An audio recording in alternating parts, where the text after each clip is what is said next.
Well, welcome everybody. I'm super excited to introduce Kristen today, who's been in the salon industry and hairdressing since she was 17. She spent 15 years involved in salon styling as a salon owner in London. She's been all over the place, done a ton of stuff, but I don't think I can do her justice to introduce her. Sorry about that. So please take a minute and introduce yourself.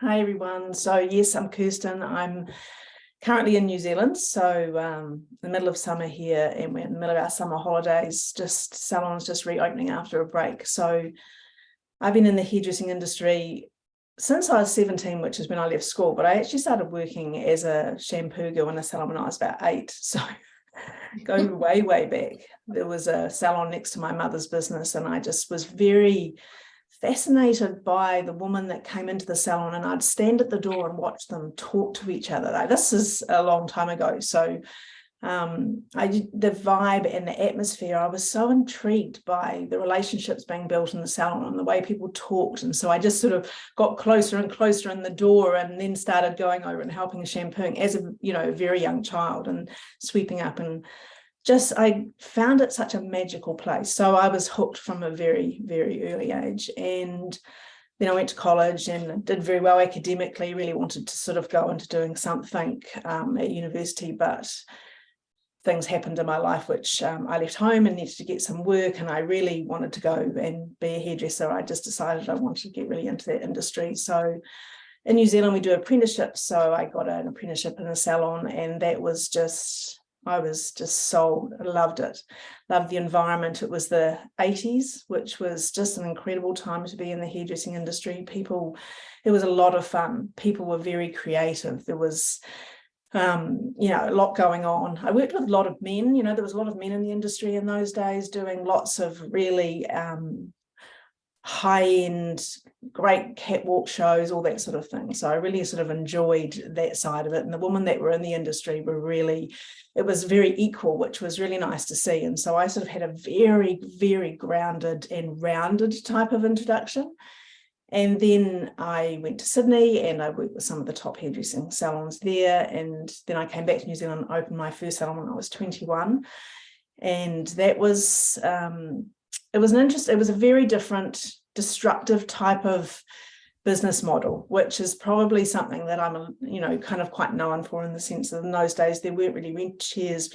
We had a salon that was open when all the other salons were shut, and salons, hairstylists used to come in and just bring their clients and rent a chair, which wasn't even a thing in those days. And they used to come in and work with us on the weekend, and we were in a really big foot traffic place, and we just used to be open about 14 hours a day and just work 3 days a week, and so it was quite different. But this again was in the middle of the 80s when things were very different. But I sold that business and then went to London and decided to pursue my hairdressing career over there. And I worked in a couple of big West End salons, and that was my dream. That was what I really thought was what I wanted to do. But after a short period of time of working in that quite corporate environment, I realized I just didn't really enjoy it very much as I thought I would. It was quite an incredible experience, but it wasn't as fulfilling as I wanted. And then I got the opportunity to work in a salon, and very quickly I had an opportunity to buy it. So I had my first salon in London for about 8 years,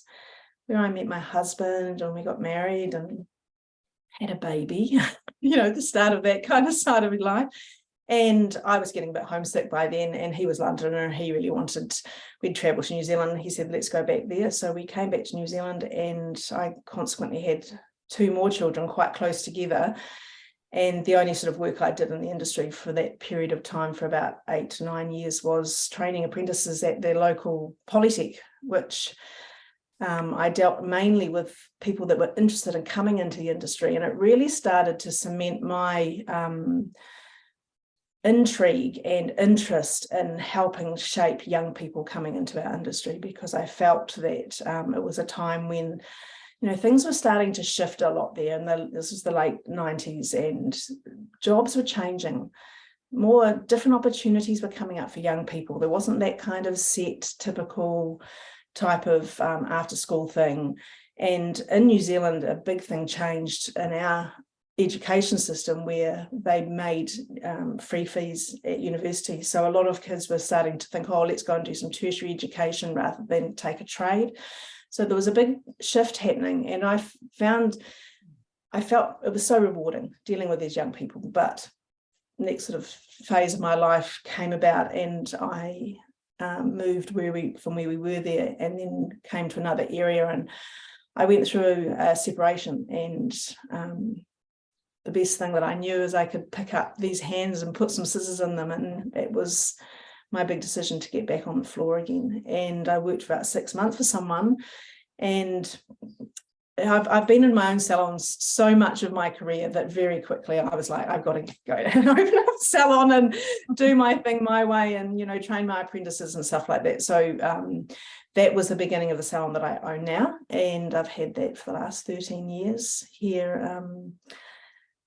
Over this whole period of COVID and stuff, it was quite small to begin with because my kids were quite young, and I needed to be able to split my time between being a single parent between them and creating the environment. I'm very particular about the environment I have in my salon and the experience that the customer has. So I wanted to keep it quite manageable, and then we've expanded just before we went into the pandemic.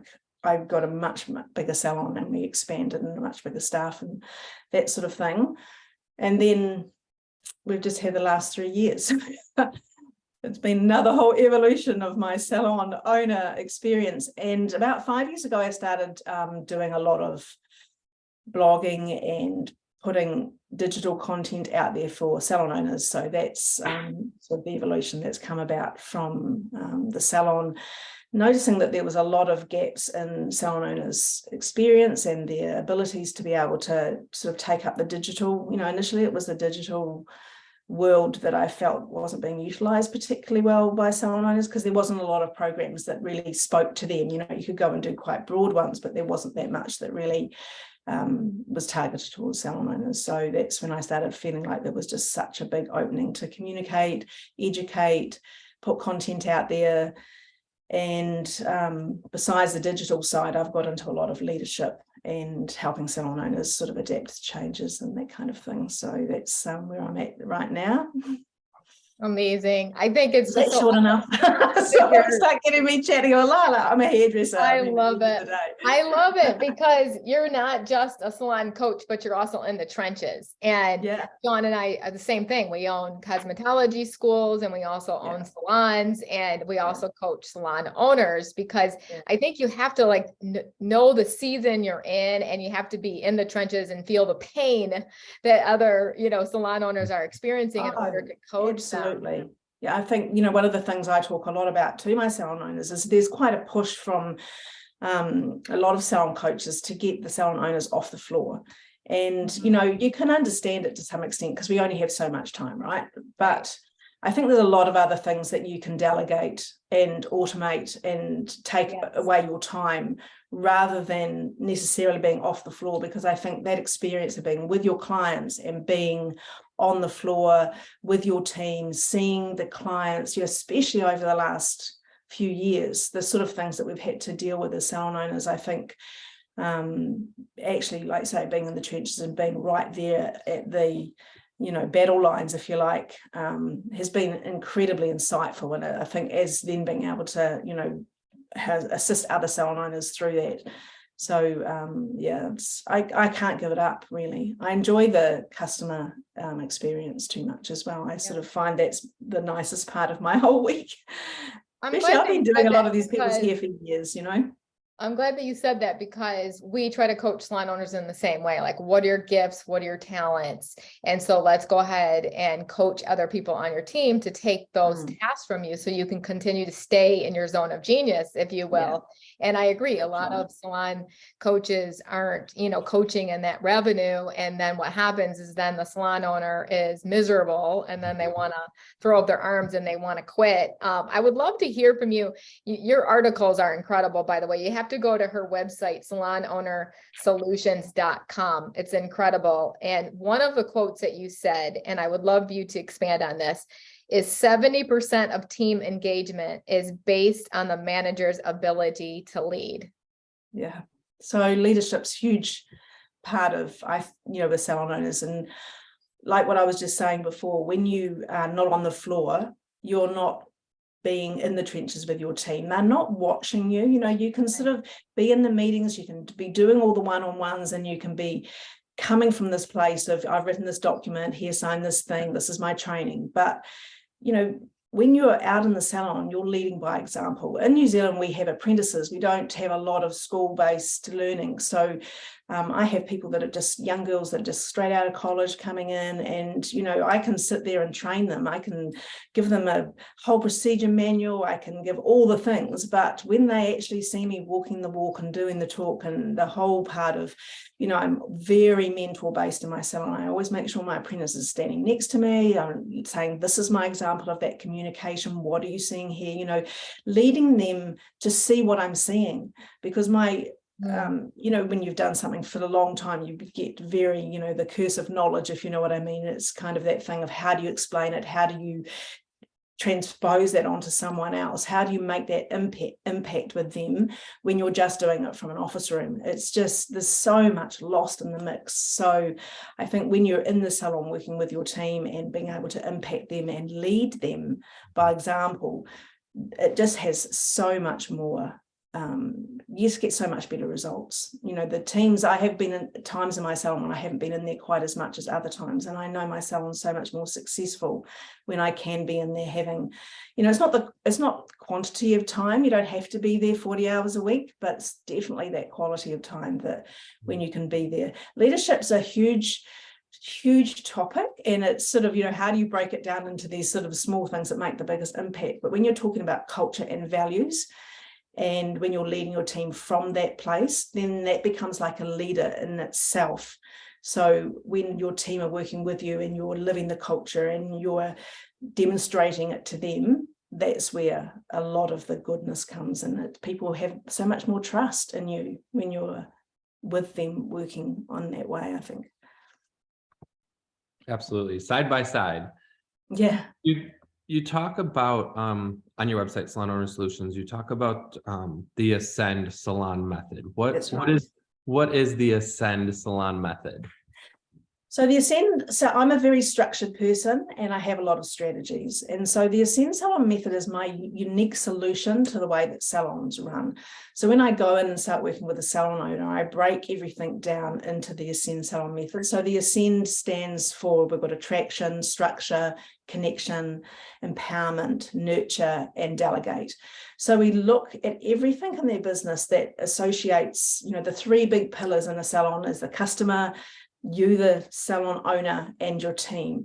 So I run everything through the Ascend Salon Method. How are you, when you look at you, how are you attracting the right sort of things into your life? How are you attracting the right things into your business with your customers? Your customer attraction.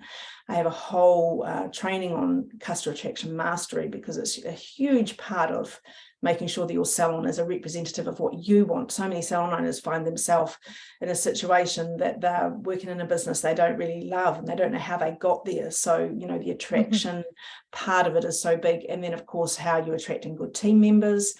How are you making sure that you're getting the right people in the right seats on the bus? It's that sort of type of mentality. So we run through each level. When it comes to the structure, we look at structure for you and your salon owner, and then, with your team, and then again with your customers. So that's what the Ascend Salon Method is. It's that unique overview, so that it puts everything into little buckets.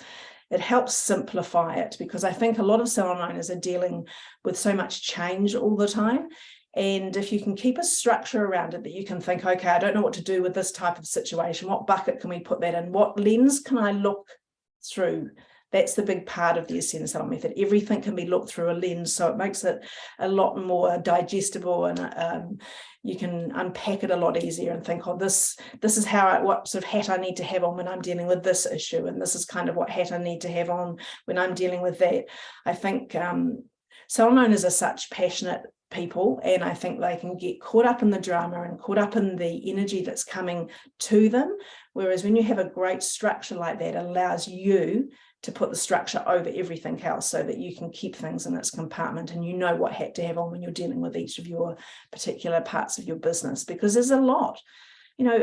I mean, I talk to my clients about it a lot. I think salon owners have such a broad amount of places they need to be operating in so many different ways, and you have to be appropriate. You know, we're working in a time now where there's so much about being appropriate and showing up properly, not using old-fashioned language, not saying the wrong things, not, you know, guiding people in the wrong way. You know, this whole empowerment thing now is such a big part of the way we need to operate as salon owners. We can't be old school, you know, we need to adapt and shift with the changes. So when you've kind of got the structure over everything, I think it makes everything much more manageable. So good. I love that you said be appropriate. That's awesome. I think something that you hit on, because one of the things that were the reason why we usually start coaching salon owners, and this is probably the reason why you do too, and I would love to hear, you know, why people come to you, but it's usually because they're having a hard time hiring the right team member. And it keeps going back to, and I keep seeing questions on these platforms, and let me know if you're seeing this too. It's like, how can you recruit people? And I'm like, no, you don't recruit, you attract. And you kind of hit the nail on the head. And so there's really something broken in the structure and the system from the get-go that you're not attracting people. We have a big food chain here called Chick-fil-A, and they literally have like a sign-up waiting list of people wanting to work for them. And I'm thinking, okay, they're obviously attracting people to work for them. And it's a chicken place, you know? And so, and I don't have that waiting list, so I need to work on my attraction. So can you kind of talk about that, Kristen, and what's your take on that? Absolutely. So, you know, when we're looking at the attraction part of the Ascend Salon method, you know, attracting the right team to your salon is very important. A lot of salon owners are desperate, and I think the times in our industry have never been so bad. I mean, my own salon is suffering. We are understaffed. And I have to have the mindset shift around it that I'd rather deal with a small team of people that are on the same page, that want what I want, that understand what the clients need, and that are part of the culture and values, than just employing someone because I need someone to cut some hair and we've got an overflow. It comes down to how you run your business. You know, I'm doing better with a smaller team right now than I was doing with a larger team before, simply because we were in a growth phase when I was going through a larger team. So of course you have to make compensations to that. But now I've got a smaller team. I've adjusted, I've, you know, changed the way that I'm doing things, and it is working. So it's not always bigger is better, and it's not always more staff are going to, you know, fill those gaps, that's going to solve the problems that you need. You do need to have people on your team that are part of your culture and values, because the problems they create if they're wrong is so much worse than having a smaller right team. I had someone, you know, I've fallen into all the traps myself, is why I can probably speak to it in some, you know, experience. We had someone come and work for us recently that was just a really wrong fit, and it was interesting because I just kept using it as a learning example. And, you know, I used to say to the team, obviously once that situation had come to an end, which we managed to have come quite quickly, we could use it as, you know, this is not what to do. This is how, you know, the culture and values got broken, because this is how this person behaved. So we, you know, I'm always looking at the positives and the opportunities out of anything that happens. But, you know, again, I fall into the trap of having someone there because we were hiring because I was desperate. So when I have that desperate mindset, I'm always going to make decisions that are not necessarily the right ones. And so when you look at how to attract better team members, you know, your social media is a huge part of that, your messaging, the way that you're communicating, how your business is respected, your branding, you know, all of the things that you do to attract really good clients and the clients that you want has that automatic spin-off. So when you're putting all the work into that and you're thinking, oh, you know, I'm spending so much time sorting that side of my business out, you've got to realize that the overflow of that is that it does also then attract the kind of clients, stylists that you want, because they see what you're doing. And they say, I want a part of that. You know, I used to say to the girls all the time, they can look at a good leader in a salon and a good business owner and think, you know, I want what that person's putting down. I want to pick that up. And that's what you really have to keep leading with your team all the time is, come with me, jump on my coattails. I'm going somewhere. I'm creative. I'm using my initiative. I'm giving you opportunities. You have to just be presenting and oozing all of that out to your team members the whole time. And that will attract team members that are more, like attracts like, doesn't it? So you hope that that's, the sort of thing that you're creating. But like I say, you do get people that sort of see all those opportunities and they come in and they want them for themselves. And what you've got to do is be very quick and identifying the people that are just picking up what you're putting down, but they're not putting anything else into the pot of the collective as well. So we work a lot on culture and values. And I feel that then becomes the overriding ruling principle of the salon. So it's very easy when someone's not aligned with that. Very quickly, the culture and the values is almost spitting that person out because all the team members see that that person's not, behaving within that. I mean, the culture and values has so many different aspects to it that I think there's a lot of salons miss. A major one is feedback. You sort of think you don't want to be the boss always being the one that's giving the feedback. You want to make sure that it's a collective thing and that all the people in the salon that are working there, their opinions and their insights are valued and there's an opportunity to share and make sure that everyone's learning off each other. We have a buddy system, all those kind of things. So there's, as soon as someone comes into my salon, for example, I have to be careful that I don't overwhelm them with all of this structure and kind of insight straight away. So we sort of drip it out, but they realize very quickly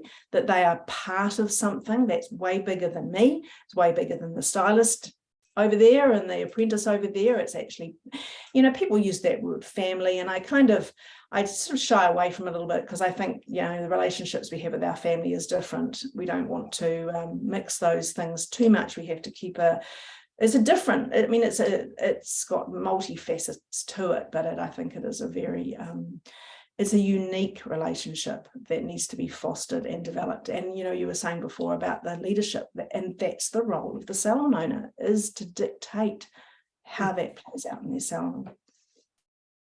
With your clients that you're coaching, of lately, what are you consistently seeing as their challenge?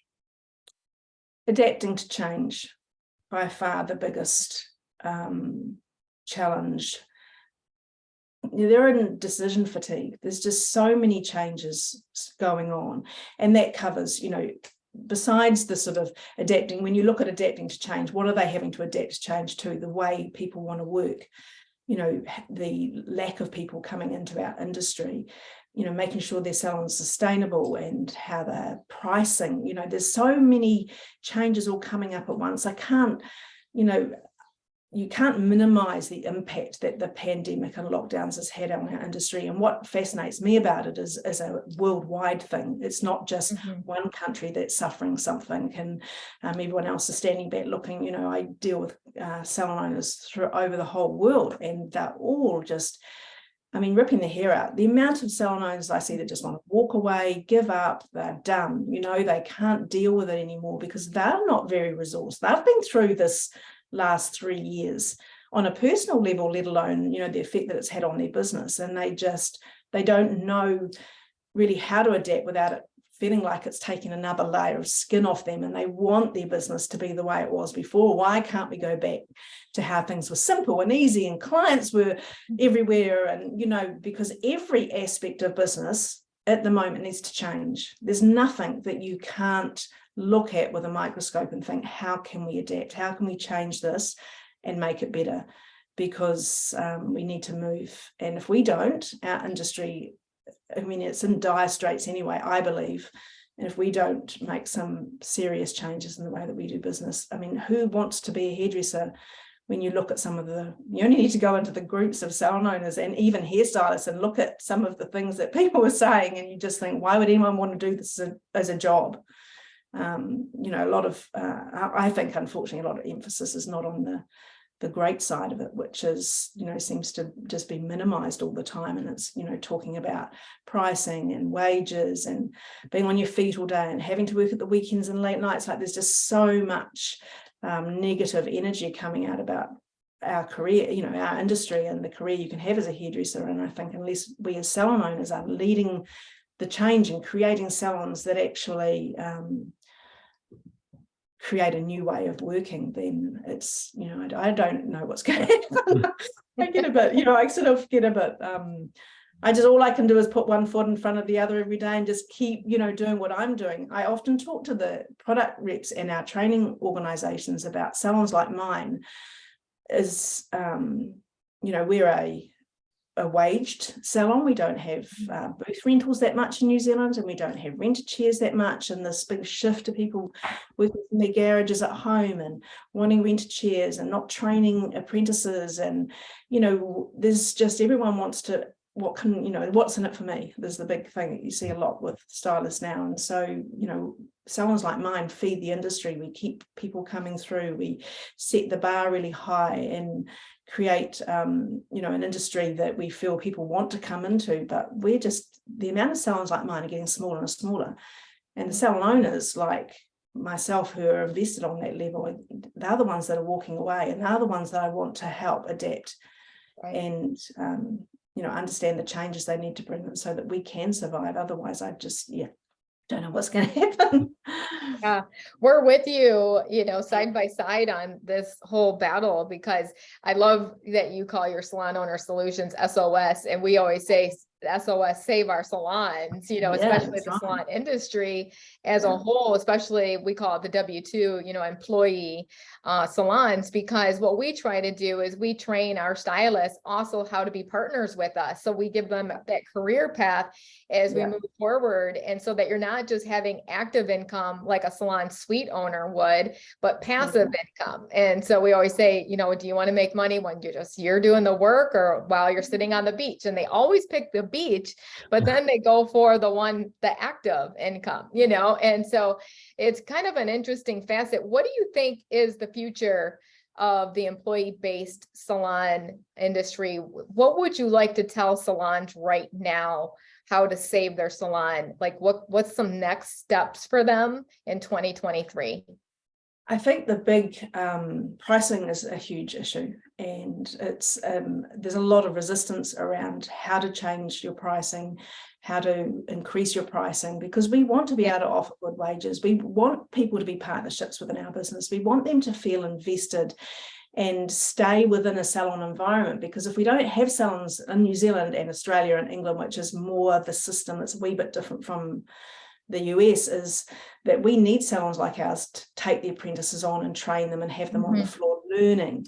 And that's a 3 to 4 year process. It's not short, and they go and do the tech thing, but it's, you know, just a small part of what they're doing. So unless, you know, we can make sure that because we're paying all their wages, we're paying for their training, we know we have to have enough money coming into the business to be able to afford that. So we need to raise our prices, and we need to price accurately.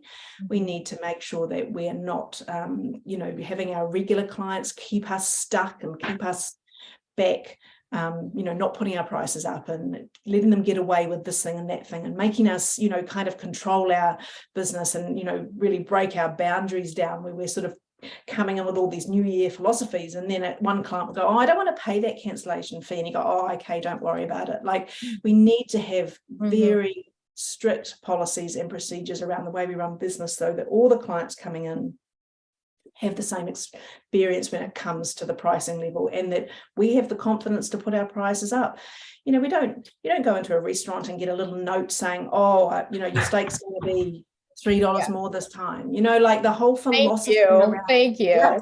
The whole philosophy around our pricing is it's just, you know, if I could go into some salon owners' heads and just screw them around a bit, you know, because I just like, you've got to actually change. And that's what I'm saying about adapting. Pricing is the huge thing, the way that we charge, the way that we use our time, how people look at having, you know, I think in America you have a lot of associates, is what you call people that come in from school and kind of help with other stylists. So it's about leveraging, and it's like we're saying about that passive income thing, you know, it's a like you've got a really good stylist, you know, what are they doing that kids cut or that, you know, person who's, they're going to spend an hour on, but the actual leverage of that hour of time is so small because it's just one person they're seeing.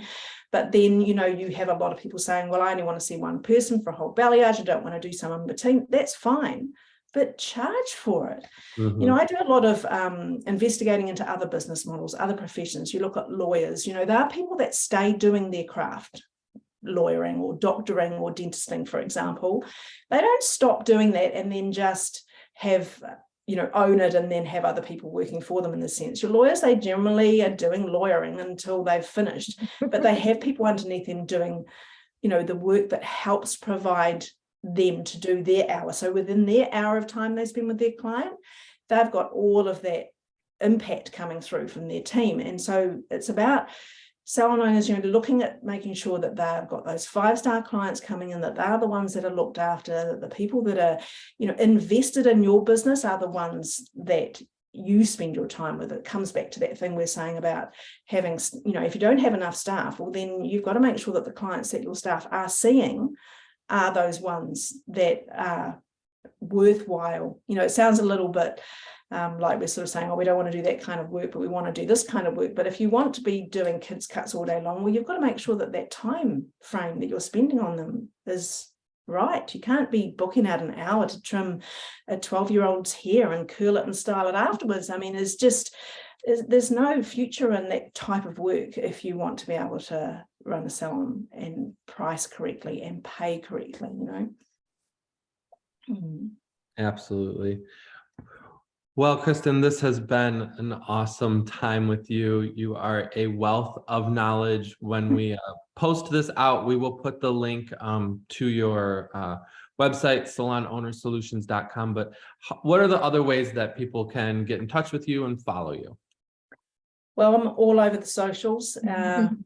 Just sort of got onto TikTok recently. That's been a bit of fun and games, but Instagram, I'm posting reels, and there's lots of snippets of information come out there. I've got a YouTube channel, I've got Facebook, so just all the usual socials, and I post regularly, and there's always very topical, and I have a really great weekly newsletter that I send out with video updates and stuff like that. So there's lots of free content on my website. There's lots of easy ways to be able to get in touch, so pretty approachable. Yes, that. you are. I can attest to that. So thank you, Kirsten. We really appreciate you. Oh, no, it's great. Thank you. It's wonderful that you're having, this type of environment that salon owners can come and share and learn. And, the more we stick together, especially people that have been in the industry for a while, we're all on the same page. We know what the industry needs, and we just need to be able to, on a worldwide scale, make sure that we're putting the stuff out there that supports the salon owners to keep going and keep doing what they're doing. And so thank you. Absolutely. Thank you, Kirsten. Take care. Okay. Bye. Bye. Thank you.